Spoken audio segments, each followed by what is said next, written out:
এই কাজটা যদি কেউ করে তাহলে সে অবশ্যই অবশ্যই আজ থেকে 3 বছর 4 বছর পরে যে যখন যেই জিনিসটা হইতে চায় সে সেটা অবশ্যই হবে। খাতা কলম থাকলে লিখে ফেললে সবচেয়ে ভালো হতো, না হলে ইনশাআল্লাহ খেয়াল রাখার চেষ্টা করব যাতে করে এটা প্রত্যেকে আমরা করি। যে যেটা হইতে চায়, ধরা যাক যে আমি বিসিএস ক্যাডার হইতে চাই, আমি ইউনিভার্সিটির টিচার হতে চাই, আমি হচ্ছে যে বড় ব্যবসায়ী হতে চাই, আমি নিজে কোনো হচ্ছে বড় কোম্পানি দিতে চাই, যে যেটা হইতে চায়। দিনদার পাত্রপাত্রীর সন্ধানে ভিজিট করুন orthikdin.com। তাকে সেটা লিখে ফেলতে হবে। যে ভাই কি বলেন? হ্যাঁ, তাকে লিখে ফেলতে হবে যে আমি বিসিএস ক্যাডার হয়ে গেছি, হইতে চাই না, মানে ওইটা তো হইতে চাচ্ছে কিন্তু সে লিখে ফেলবে আমি বিসিএস ক্যাডার হয়ে গেছি, আমি বড় ব্যবসায়ী হয়ে গিয়েছি, আমি ইউনিভার্সিটির প্রফেসর হয়ে গিয়েছি। যে যেটা হইতে চায় তাকে সেটা লিখে ফেলতে হবে। তো অনেকের মাথায় প্রশ্ন, যে যেটা হইতে চায় সেটা লিখে ফেলবো, কারণটা কি? খুব ইম্পর্টেন্ট।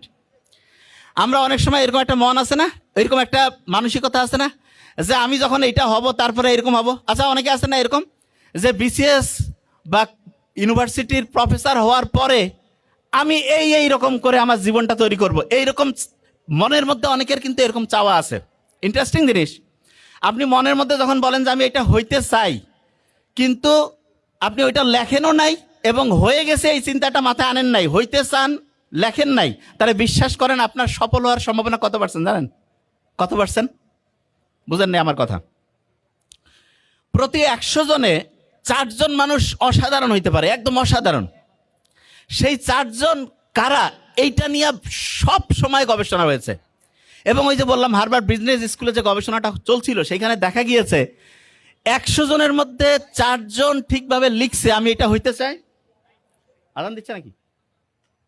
100 জনের মধ্যে 4 জন লিখছে আমি ওইটা হইতে চাই, এবং ওই রকম হওয়ার জন্য সে কি করছে?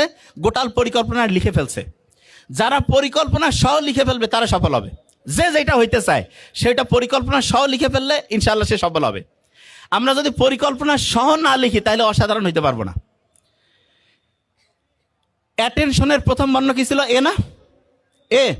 তারপরের বর্ণটা কি? টি।